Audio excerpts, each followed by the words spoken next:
Okay, bismillahirrahmanirrahim. Assalamualaikum warahmatullahi wabarakatuh. Okay, seperti adik-adik tahu, malam ni kita akan adakan program ilmu nurun yang bertajuk Manisnya Ujian Indahnya Dugaan. Okay, akak harap program ni dapat memberi... Dengar tak? Dengar lagi tak?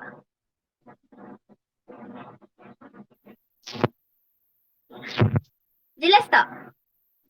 Jelas. Jelas, okay. Akak harap program ni dapat bagi manfaat dekat adik-adik dan kalau boleh salin poin-poin penting sebab nanti kita orang akan bagi sijil. Okay. Dalam surah Al-Anbiya ayat 35, Allah berfirman, tiap-tiap diri akan merasai mati dan kami menguji kamu dengan kesusahan dan kesenangan sebagai cubaan dan kepada kamilah kamu semua akan dikembalikan. Melalui ayat ni, kita boleh nampak yang sebenarnya tak semestinya ujian Allah tu datang dalam bentuk kesusahan je. Sebenarnya kesenangan dan kelebihan tu pun adalah salah satu ujian yang Allah bagi dalam hidup kita. Di atas muka bumi ni sebagai hamba Allah. Okey, setiap manusia yang bergelar hamba Allah pasti akan diuji. Tak akan terlepas daripada ujian dan dugaan daripada Allah. Tak kisahlah orang tu tua ke, muda, miskin ke kaya. Semua orang akan diuji oleh Allah Subhanahu Wa Taala. Okey. Dalam surah Al-Ankabut ayat 2 hingga 3, Allah Subhanahu Wa Taala berfirman, "Patutkah manusia menyangka bahawa mereka akan dibiarkan dengan hanya berkata, kami beriman, sedang mereka tidak diuji dengan sesuatu cubaan. Dan demi sesungguhnya kami menguji orang yang terdahulu daripada mereka, maka dengan ujian yang demikian, nyata apa yang diketahui Allah, orang yang sebenar-benarnya beriman dan nyata apa yang diketahui oleh Allah orang yang berdusta." Sekejap Nanti. Nah. Kayu pergi sana. Sakit.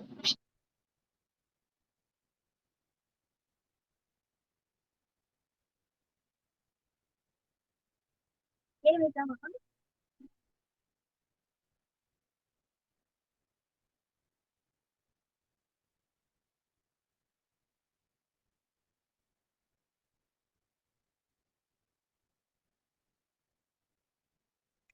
Iman. Ya. Tak dengar lagi, Iman.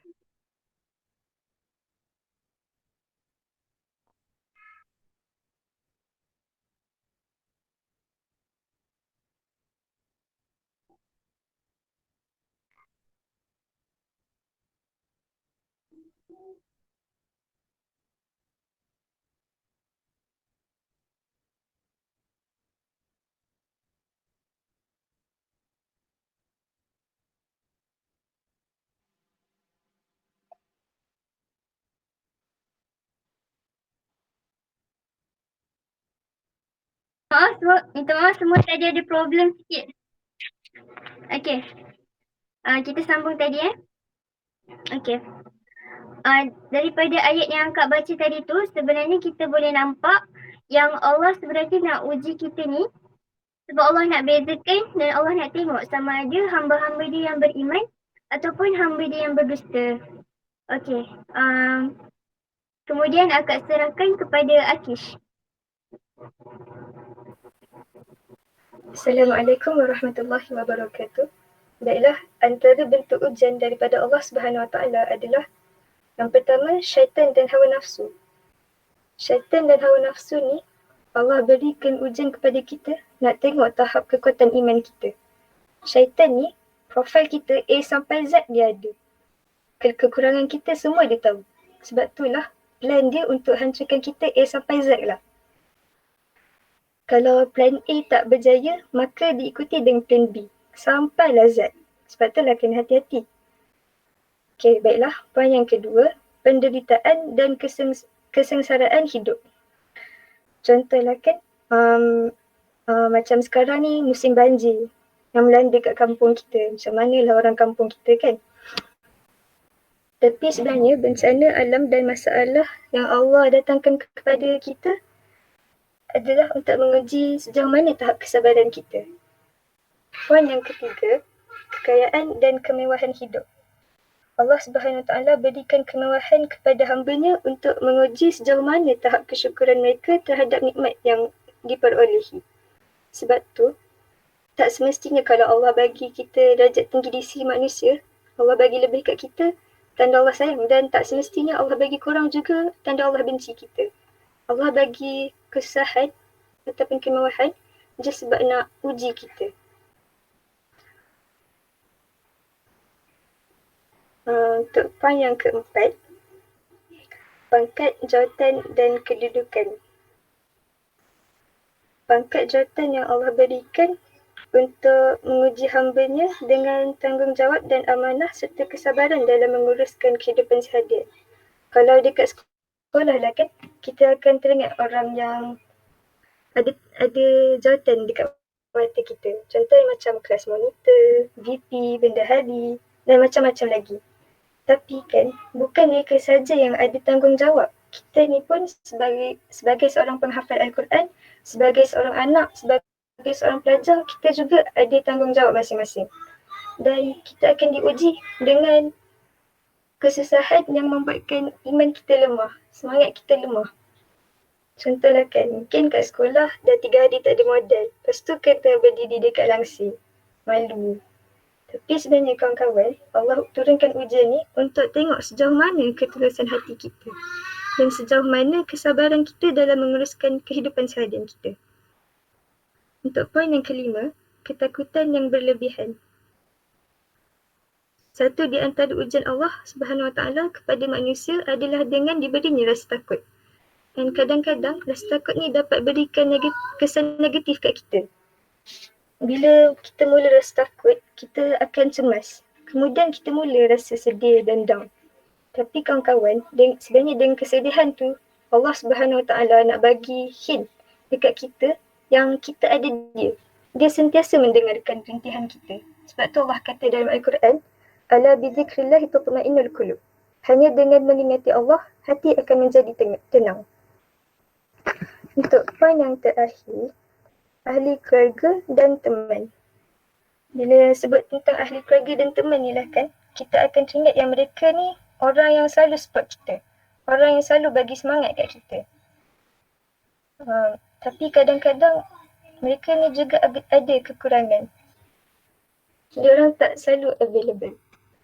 So, bila mana kita sedih, carilah Allah sebab Allah sentiasa available. Baiklah, apa yang dapat disimpulkan, sebenarnya bentuk-bentuk ujian daripada Allah Subhanahu Wa Taala, semua kesusahan yang dapat melemahkan semangat kita daripada mengingati Allah Subhanahu Wa Taala. Lalu bagaimana pula cara kita menghadapi ujian hidup? Baiklah, saya akan serahkan kepada Kak Iman.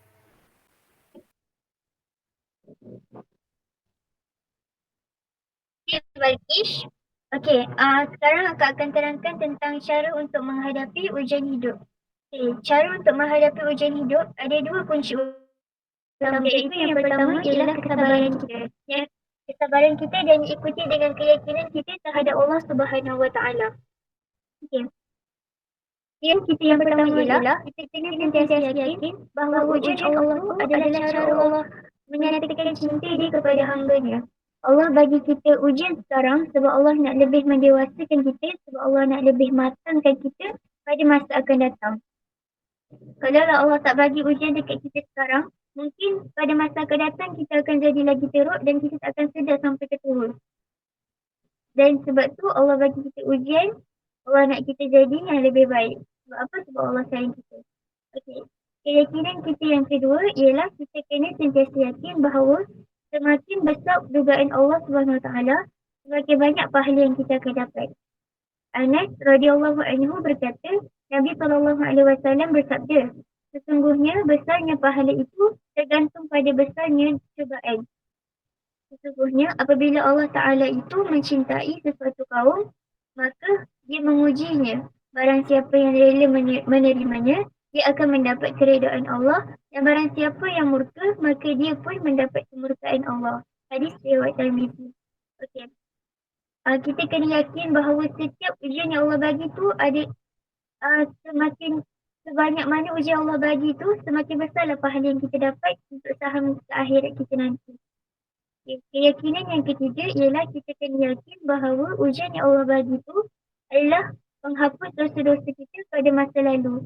Mungkin dulu kita tak sedar kita pernah buat salah, kita jahil, kita tersakitkan hati sesiapa ke, kita tak sedar benda tu.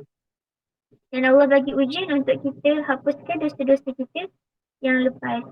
Abu Sa'id dalam hadis riwayat Bukhari dan Muslim, Abu Sa'id dan Abu Hurairah radhiyallahu anhu meriwayatkan bahawa Nabi sallallahu alaihi wasallam bersabda, seorang muslim yang ditimpa penderitaan, kegudahan, kesedihan, kesakitan, gangguan dan kerisauan, bahkan hanya terkena duri sekalipun, semuanya itu merupakan kafarat. Kafarat tu maksud lainnya adalah penebus daripada dosa-dosanya. Okey. Poin keyakinan yang keempat ialah kita kena yakin bahawa akan ada kemudahan setelah kesulitan.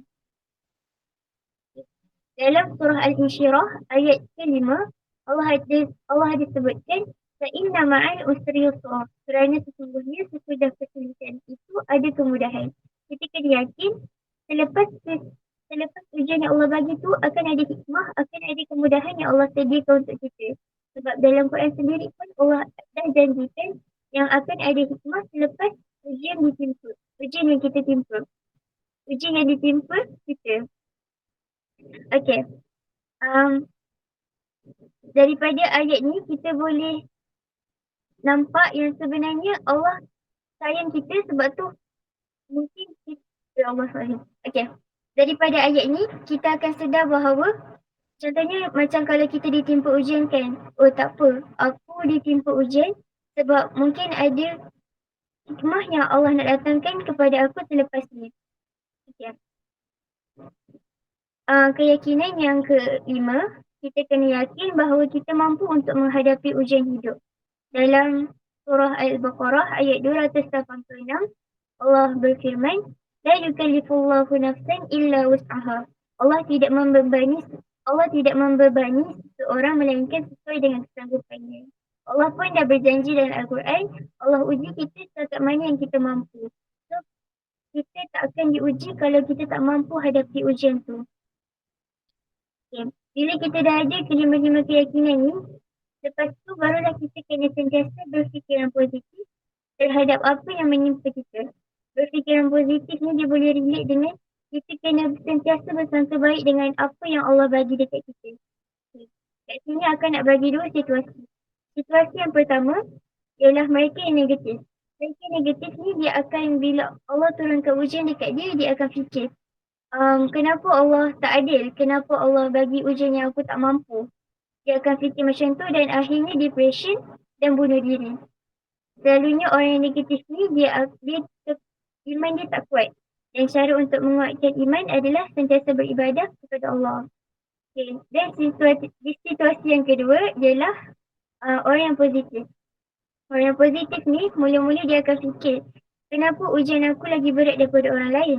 Tapi kali kedua dia akan fikir, oh mungkin ujian aku lagi berat daripada orang lain sebab Allah tahu aku lagi kuat daripada orang lain. Dia akan fikir macam tu. Dan mungkin ujian aku lagi berat daripada orang lain sebab mungkin ada hikmah yang lagi besar daripada orang lain yang Allah dah sediakan untuk aku. Orang positif dia akan berfikir macam tu. Okey. Dan poin yang terakhir ialah kita kena sentiasa menghadapi ujian hidup dengan usaha dan doa. Kita tak bolehlah sentiasa sabar, sentiasa reda, tawakal je. Kita kena juga ada usaha, kita kena sentiasa minta pertolongan Allah. Kita kena sentiasa usaha untuk dapatkan, untuk ubah kita punya kehidupan menjadi lebih baik. Okay. Dalam surah Al-Nashrah ayat 7 hingga 8, maka apabila kamu telah selesai dari suatu urusan, maka kerjakanlah dengan sungguh-sungguh urusan yang lain. Dan hanya kepada Tuhanmu lah hendaknya kamu berharap. So, bila kita rasa kita tak mampu nak hadapi ujian tu, kita minta dekat Allah, minta kekuatan dekat Allah supaya kita dapat hadapi ujian yang Allah bagi. Sekian daripada Akak persilakan Kak Syadiah.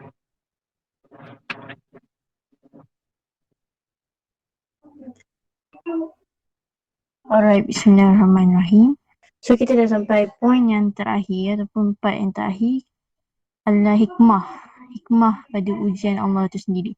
So kita tak hurai lagi tajuk kita sendiri, iaitu manisnya ujian dan indahnya dugaan. Kalau kita fikir balik, ujian tu indah ke? Sesama sakit best ke? Tak kan? Kita pun sendiri rasa benda tu sedih. Bila kita kena sesuatu ujian tu, kita akan rasa sedih. Tapi hakikatnya kalau orang yang macam Iman cakap tadi, dia berfikiran positif, dia akan nampak benda ni. Ini hanya akan datang dekat orang-orang yang celik akhirat. Orang-orang yang macam ni, dia akan nampak yang benda ni adalah satu benda yang baik. Hikmah dia, tujuan dan hikmah dia adalah benda yang sama. Dia ada dua tujuan utama, iaitu yang pertama adalah menghapuskan dosa kita. Kalau biasanya ujian ni dia akan hadir dekat orang-orang yang melazimi dosa-dosa besar. So kalau kita sedar yang kita lazimi dosa-dosa besar tapi kita tak kena uji, kita sebenarnya kena hati-hati. Sebab apa? Mungkin time tu kita sedang dibenci oleh Allah. So yang kedua, kita bila kena ujian kita duk fikir apa yang kita buat. Solat kita buat, puasa kita buat, puasa sunat lagi. Lepas tu benda-benda dosa besar semua kita memang tinggal lah. Hubungan dengan mak ayah baik, hubungan dengan orang lain baik. So kita duk fikir apa yang kita buat. Cari, jumpa ustaz tu, ustaz ni, ustazah tu, ustazah ni. Tak dapat. Apa yang kita buat tu. So ujian macam ni, ujian ni sama dengan yang macam Allah uji dekat para nabi dengan rasul. Ujian ni bukan untuk hapuskan dosa kita. Tapi ujian ni tujuan dia adalah untuk naikkan lagi darjat kita dekat sisi Allah. So dua ni kalau kita tengok, dua-dua sebab ni sebab yang baik, hikmah yang baik. Sebab tu kita kata ujian ni manis. Tapi tak nampak manis buat orang yang tak fikir benda tu. Dia akan nampak macam kenapa aku? Dia akan selalu persoalkan benda tu. So last kali kalau kita tanya, adakah dunia ni memang diciptakan untuk menguji? Sebab kita cakap tadi memang semua orang kat dunia ni diuji kan. Adakah dunia ni memang untuk menguji? Ya, betul. Jawapannya betul. Dunia ni umpama kita datang exam. Kita datang exam kat dunia ni, kita kumpul markah banyak-banyak. Lepas tu kita pergi akhirat. Sampai akhirat baru kita tengok markah kita boleh pergi mana. Neraka ataupun syurga. So orang yang dia kumpul banyak markah, dia akan masuk syurga. Tapi orang yang masuk syurga sekalipun, dia punya kemewahan tak sama. Sebab apa? Mungkin hari ni Syed baca satu page je. Sebab apa tak sempat. Mungkin pergi jalan, balik kampung, lepak dengan family semua kan. Syed satu page. Mungkin Khaira dia sempat baca satu juzuk hari ni, Al-Quran. So kalau andailah kata nanti Syed dan Khaira dua-dua masuk syurga, andai kata kemewahan kami tak sama. Khaira mungkin dapat 10 juta keupayaan untuk berbelanja tu. Tapi Syed mungkin dapat dalam 1 juta je. Sebab kita buat perkara lain-lain. Jadi orang yang nak mewah lagi dekat sana, dia kena buat banyak lagi dekat sini. Kita dia macam tu. So last kali kita sampai dekat, yang ni selingan dia. So ada satu kata-kata ni, ada orang pernah tanya dekat Ustaz Wadi Anwar. Dia kata, Ustaz maksudnya kalau satu orang ni, Tuhan dah uji dia, Tuhan dah uji terus hidup dia. Duit ringgit tak ada masalah, kesihatan tak ada masalah, kemasyhuran tak ada masalah. Allah bagi semua. Semua Allah bagi sampai umur 70, 80 Allah bagi. Adakah bermaksud ketika itu orang itu sedang ditinggalkan oleh Allah secara penuhnya? Dan jawapannya adalah ya. Jadi hati-hati. Selagi kita masih ada sakit, selagi kita masih ada ujian dari Allah, kita sepatutnya bersyukur. Sebab apa? Itulah tanda yang kita masih lagi ada peluang. Sebab untuk kita tahu, manusia yang paling dibenci Allah, seperti yang kita tahu adalah Firman, Allahu Akbar, Fir'aun. So Fir'aun ni dia adalah manusia yang paling dibenci Allah. Kita kategorikan sebagai manusia, kalau makhluk banyak lagi yang dibenci Allah. So Fir'aun ni dia yang manusia yang paling dibenci. Dan untuk pengetahuan, Fir'aun ni dia tak pernah bersin. Tak pernah demam. Sebab apa? Dia mengaku diri dia Tuhan. Iblis pun pernah cakap kat dia, Fir'aun, berani ni kau. Aku pun tak pernah mengaku aku Tuhan. Cakap macam tu. So Fir'aun ni memang dah sampai tahap yang memang Allah benci dia sangat-sangat. So kita tak perlu tunggu dah sampai kita jadi macam ni. So selagi kita kena ujian tu, selagi kita dapat ujian tu, sepatutnya kita bersyukur. Sampai satu masa kita dah tak kena uji. Kita hidup senang. Segala ni kita dapat. Apa kita nak kita dapat. Hidup senang semua. Tak ada apa-apa masalah. Time tu lah yang kita patut risau sebenarnya. Yang kedua, Ustaz Abid Liu pernah cakap, kemusnahan hidup seseorang tu bila dia mula sangka buruk pada keliling dia. Sangka buruk pada mak ayah, pada suami, isteri, anak-anak, masyarakat dan manusia sebagainya.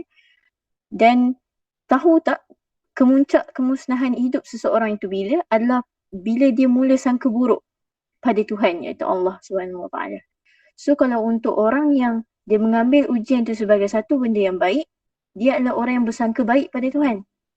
Allah ni dia akan jadi sama macam apa yang kita anggap dia. Kalau kita anggap dia baik, kalau kita anggap dia penyayang, pemurah dan sebagainya, dia akan jadi macam tu. Kalau kita anggap dia, ya Allah, Allah tak sayang aku, Allah tak sayang aku. Macam tu lah kita akan nampak dia.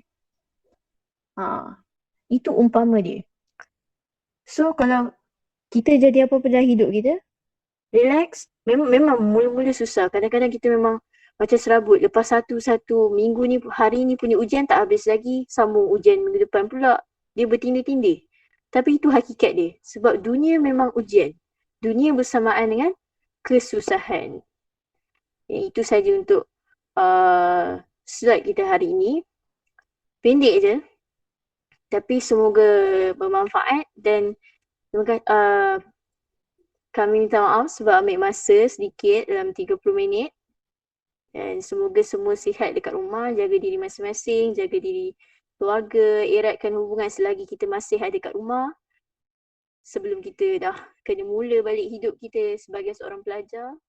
Jadi, manfaatkan masa selagi ada. Sekian. Siapa lagi nak cakap? Boleh.